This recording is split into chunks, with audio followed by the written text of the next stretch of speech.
In March 1968, the Pacific Ocean became the scene of a mystery that even the most powerful intelligence agencies in the world couldn't solve. The Soviet submarine K-129, armed with intercontinental nuclear missiles, went out on a routine combat patrol and vanished without a trace. No SOS signals. No debris. No explanation. A submarine capable of wiping an entire city off the map had simply disappeared into the ocean. The Soviet Union immediately launched a massive search operation. Planes, ships, and deep-sea submersibles scoured thousands of miles of ocean, but it was all in vain. Officially, a disaster, location unknown. Unofficially, panic. But behind the Iron Curtain in top-secret U.S. intelligence centers, they already knew more. Deep beneath the water, thousands of meters down, American undersea microphones, part of a global system for tracking Soviet submarines, had picked up the sound of an explosion. Powerful, short, and muffled. Exactly the kind of sound that could come from a reactor failure or a weapons detonation on board a sub. And that's when things got really interesting. The Americans knew exactly where the Soviet nuclear sub was lying on the ocean floor, and instead of telling the world, they made a bold decision to recover the sub from the bottom of the sea in total secrecy. This wasn't just an accident.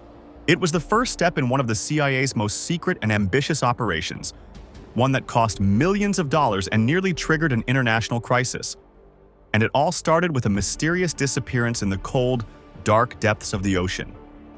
After American hydrophones detected the explosion and CIA analysts pinpointed the exact location of the wreck, it became clear. The Soviet submarine K-129 was sitting at the bottom of the Pacific Ocean. But here's what made it even more intriguing. It wasn't empty. The Americans believed the sub might still contain nuclear warheads, code machines, secret documents, and, most importantly, equipment that could reveal the structure of the Soviet missile system. At the time, the Soviet Union was rapidly advancing its nuclear and missile technology. Gaining access to that kind of data could truly shift the balance of power in the Cold War. For the CIA, this was a golden opportunity, a once-in-a-lifetime chance to uncover what was inside K-129 and possibly obtain technology that could give the US an edge in the arms race. Still, even with all that in mind, the CIA had no idea what had survived the explosion or the crash. Maybe only broken fragments were left, or maybe critical information was still intact. But one thing was certain: the mere fact that a Soviet nuclear sub was lying on the ocean floor already held tremendous value. Even small pieces of that submarine could be priceless for intelligence analysis, helping to unlock Soviet secrets piece by piece. But here's where the real problem began. The K-129 was sitting over 16,000 feet, more than 5,000 meters, below the surface. At that depth, the pressure is unimaginably intense.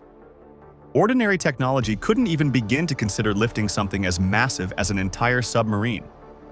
K-129 weighed hundreds of tons, and even by today's standards, raising something that large from such depths would be an extreme engineering challenge.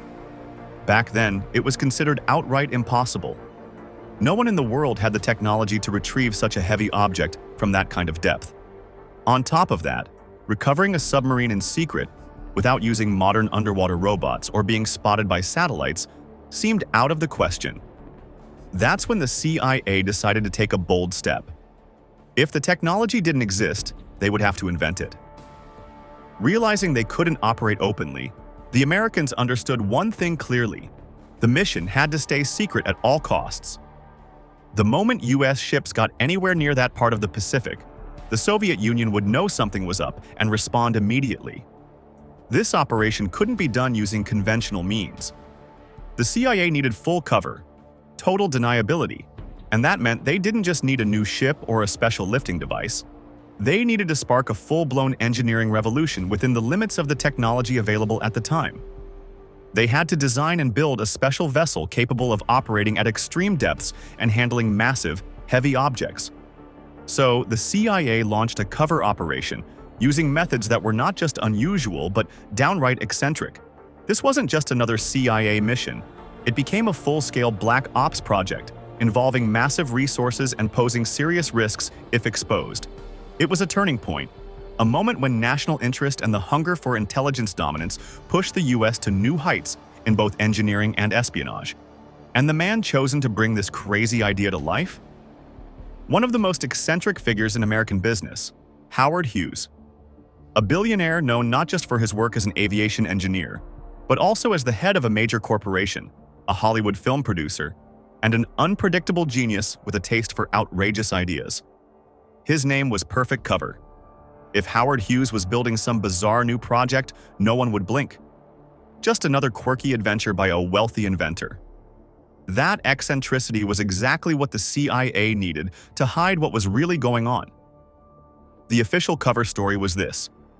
Howard Hughes was building the Glomar Explorer, a unique ship designed to mine rare minerals from the ocean floor, places far too deep for traditional methods to reach.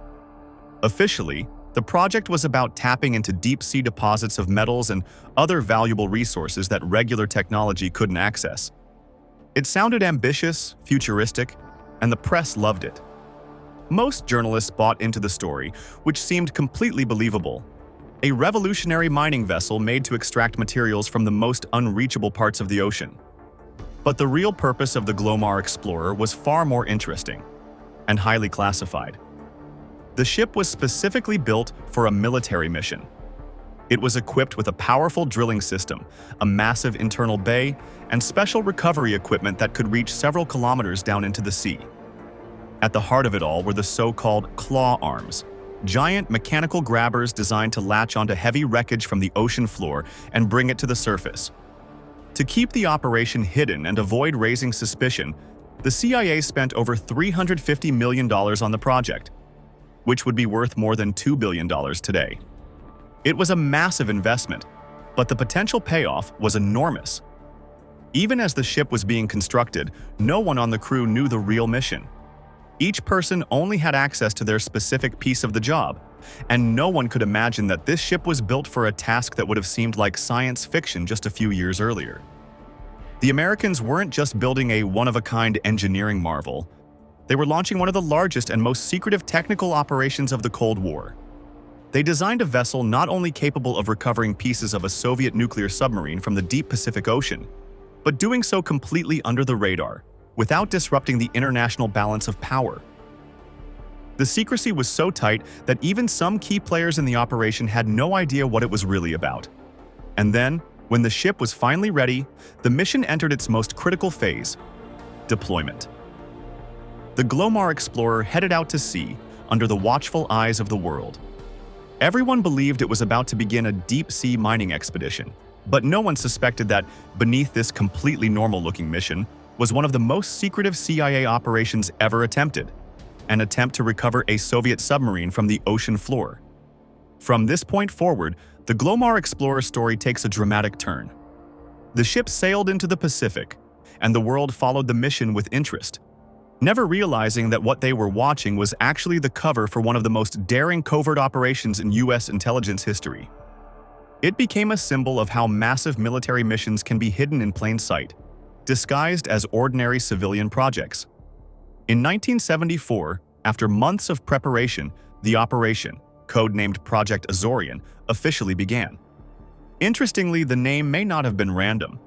Some researchers believe it was a reference to an old maritime legend about a mythical place, a paradise for sailors' widows, a symbolic resting ground after sea tragedies.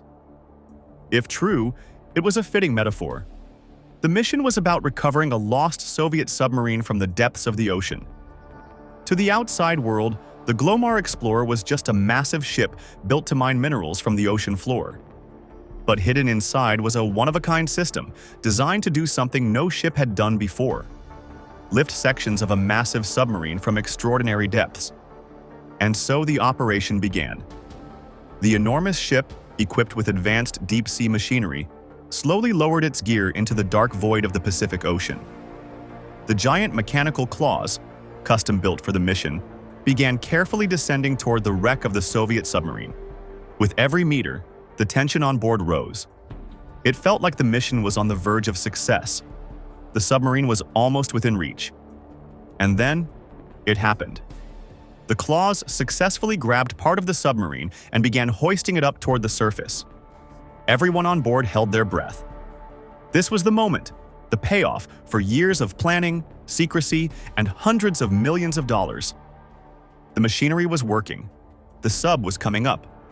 But just as the prize was almost within their grasp, the unthinkable happened. The mechanism failed. A section of the submarine, already nearing the surface, slipped through the grip and plummeted back down into the abyss. Everything they had worked for seemed lost. The deep-sea pressure had pushed the equipment beyond its limits. Time, effort, and money, all undone in a single moment. But even after that devastating failure, the Glomar Explorer didn't turn back. The CIA knew this operation was too important to walk away from. Too much had already been spent, not just in dollars, but in secrecy, risk, and effort. And most importantly, the wreck of K-129, and whatever secrets it held, was still sitting on the ocean floor. After several days of intense technical recalibration, the crew made another attempt. This time, the plan was adjusted. Instead of trying to recover the entire submarine, they would focus on smaller sections. Once again, the Glomar Explorer lowered its massive recovery system into the deep. Once again, its specialized arms descended over 16,000 feet, back into the crushing darkness of the Pacific, to try and retrieve what they could from the wreckage. The claw mechanism went back to work, slowly and carefully grasping pieces of the wreck.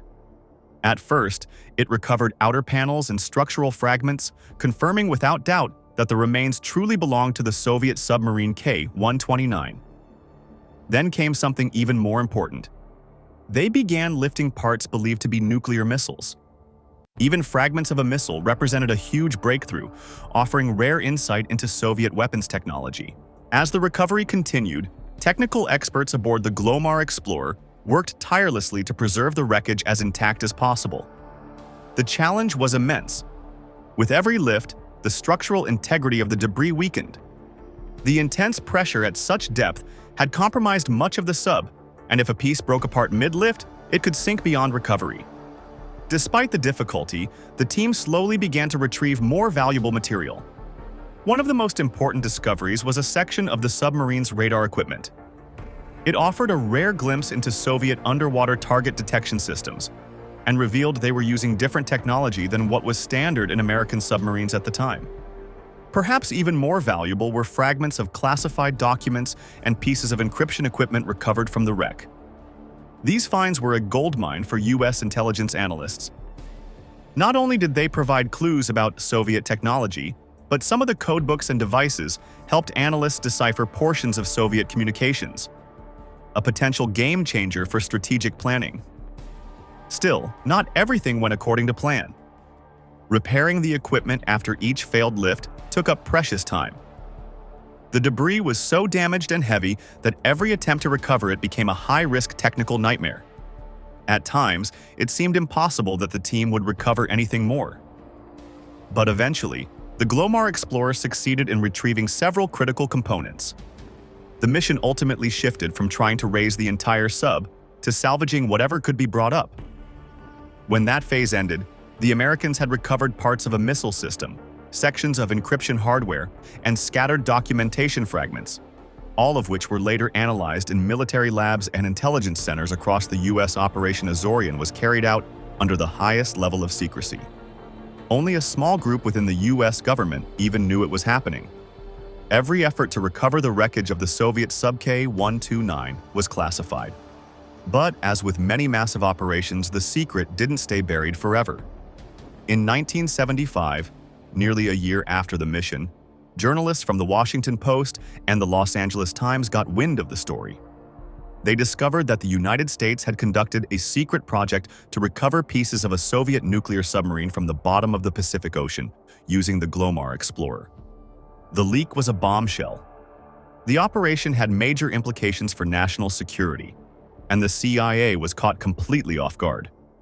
They hadn't prepared for the possibility of public exposure, let alone how to respond. So, when the press started asking questions, the US government resorted to evasive tactics. And that's when the now famous phrase was born: "We can neither confirm nor deny the existence of such information." This statement, soon dubbed the Glomar response, became a symbol of government secrecy. It was designed to avoid answering any questions directly while still keeping sensitive information hidden.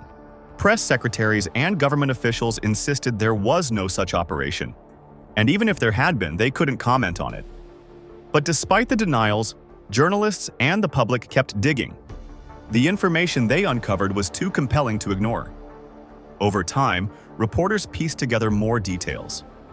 And while Operation Azorian remained officially classified for years, the 1975 media leak marked a turning point, not only for public awareness, but for how future covert operations would be managed. The Glomar response, born from one of the Cold War's boldest and most secret missions, became a lasting legacy of the delicate balance between government secrecy and the power of a free press. The year 1992 marked a turning point for Operation Azorian. After nearly 2 decades of secrecy, the United States officially acknowledged the existence of the ultra-classified mission. Even after the 1975 media leak that partially exposed the operation, it remained under tight wraps. Only in the late 1980s, amid shifting political tides and the beginning of greater transparency, did the first hints of official recognition emerge. It wasn't until 1992 that the CIA formally confirmed the operation. In a public report, the agency acknowledged that the Glomar explorer had indeed been involved in recovering wreckage from the Soviet submarine K-129. This admission came during a new global era of openness, particularly following the collapse of the Soviet Union. One of the key reasons behind this admission was the realization by U.S. officials that much of the story had already become public knowledge.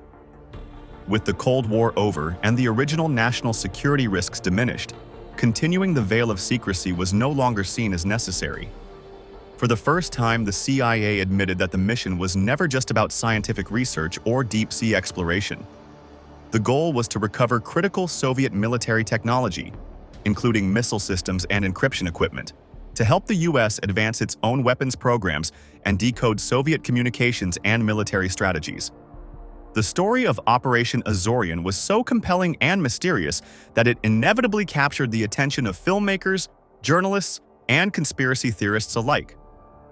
The mission to raise the Soviet submarine K-129 became the inspiration for books, documentaries, and endless speculation about what really happened during one of the Cold War's most ambitious covert operations. One of the most detailed and well-regarded works on the subject was the 2010 documentary Azorian, The Raising of the K-129. Released after partial declassification of the mission, it was the first major film project to explore the operation in depth.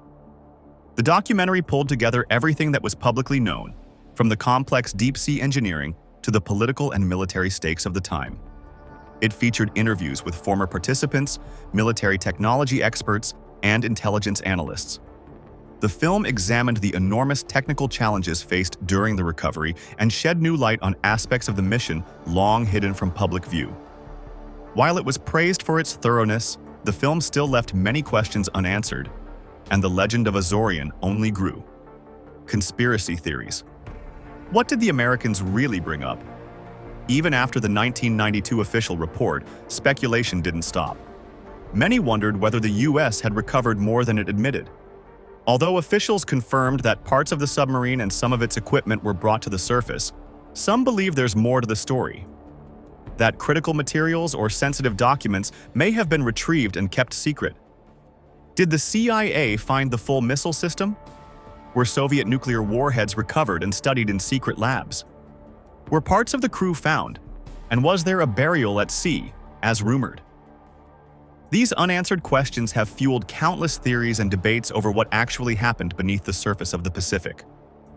One of the most popular conspiracy theories about Operation Azorian is that the United States may have recovered not only Soviet technology and missile components, but also nuclear warheads that were aboard K-129.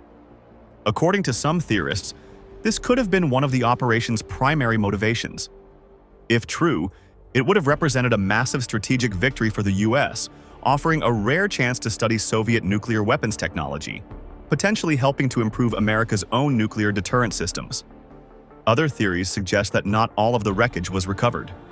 Due to technical limitations or the extreme secrecy of the mission, Some parts of the submarine may have been left on the ocean floor. Some believe those unrecovered sections could still contain highly sensitive material, including nuclear components or advanced military systems that were simply too dangerous or too valuable to reveal. Even today, Operation Azorian continues to capture the imagination. It stands as a striking example of how secret missions can leave a lasting legacy, even when the full truth is never entirely revealed. The story blends deep-sea engineering, Cold War espionage, and enduring mystery, a combination that continues to inspire books, films, documentaries, and conspiracy theories. Whether it was a bold act of intelligence gathering, a risky technological gamble, or something more hidden still, Azorian remains one of the most fascinating and shadowy chapters in the history of U.S. covert operations.